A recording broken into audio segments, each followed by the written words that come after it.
I'm Dan Pollution. Welcome to another edition of Dan's Fishing Tales. Get storms moving in, it's bad, so this is a good time to talk to you about something. You ever heard of a bling or no bling? Yeah, that's what we're going to talk about. Bling. Why on earth would you want a bling or no bling? What we're talking about is road runners. That's right. If you're going to be using a road runner with a blade, you're going to be blinging. If you're going to be using one without a blade, and that's right, there is a no bling head, and that's what we're going to be talking about. When would you use them? Why would you use them?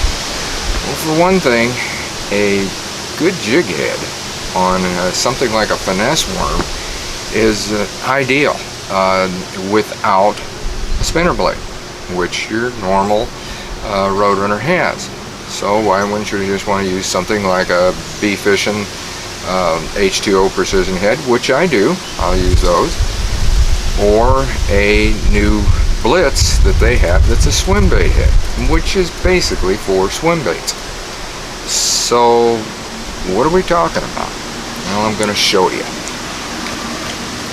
Here it is right here, and let's talk about the blade first, because I like the Casey's head, and I've done videos on the Casey's head before and showed you those and showed me fishing them. This is a Casey's head. It has the blade, and it's ideal for a swim body. And this thing right here, by the way, is Natural Forage Baits new FT shad, and I'll tell you, that thing is just super. It teams up just absolutely perfectly with the Casey's runner head, so you want to keep that in mind. But now I'm going to use this in areas of basically an open water type situation where I've got a lot of bait fish going, maybe along a weed line when I don't get in the weeds, because if you get in the weeds with that blade, you're shot out of luck. And that's where the no bling comes in, because if I'm going to be fishing natural forage bait again, 4-inch finesse worm, or even sometimes up to the RT, the big 7-inch ribbon tail, I kind of like that head. And the reason being is I found that it'll bounce through weeds real well. Here it is. I'm going to show you here after I get things untangled. I'm going to show you up close. This is the no bling head. You see, nothing there. They're small. They don't have them in a lot of big sizes, which hopefully they will get a little bit bigger size with bigger hooks, and then we can go to something a little bit bigger. But the nice thing about this is, well, one thing is the eyes. You can use like a minnow body on here too, which is good. And you can go through the weeds, and you can see, I think you can probably even see some of the weed stuff that I've had on there, the moss and that. That head has bounced right through. I've taken it and brought it over the top, and with that extra seahorse type thing there, it kind of acts as a bump to go over things. And that's why I like to use that. And you can see that it just teams perfectly with that 4-inch worm, and it works real good, just the right length of hook, because it gives it a lot of action. You can see how it swings around. And if you're going along slow, and I like using a 7-foot ultralight rod, this is a Shakespeare Agility, by the way, and it works good for finger jigging. I can finger jig with this head fantastically. Now, on finger jigging, yes, I will finger jig a 4-inch worm, but I'll also use, and this is a little bit big for it, but it will work. This is a T-shad, and that is a fantastic finger jigging bait. But what I would use this with, before this actually, is a drop shad. And I don't know if I've even got one of those anywhere here. Take a look. Nope, don't have one real close. Probably in my Plano bag. Might. Why don't we get one out? See if we do. There's these wraps too, by the way. These Plano wraps are just super.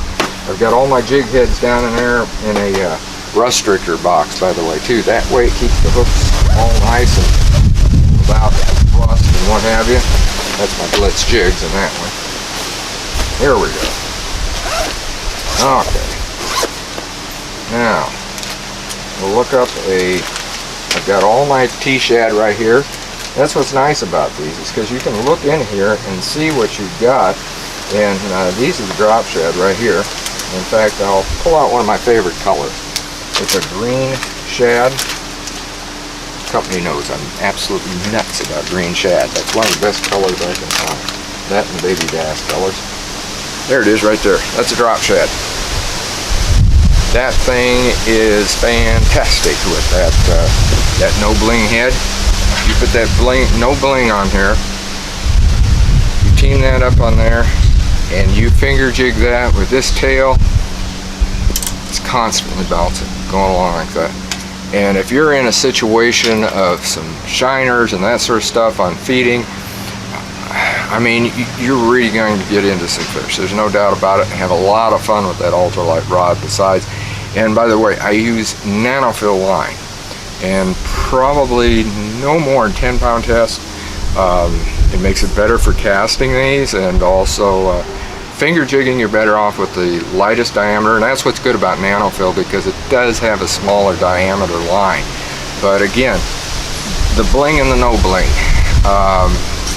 if you're in an area, as I said, where you can use a blade, and this will even take the place of a spinner bait. There's always, of course, a spinner bait that is an entirely different sort of thing, but that we're not talking about that. We're talking about the Road Runner with a blade and without a blade.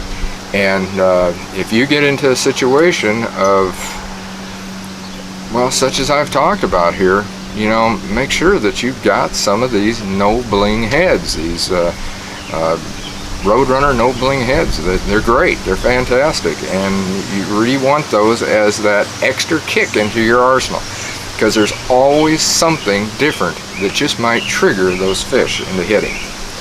So until next time, get it out on the water and have a great day of fishing.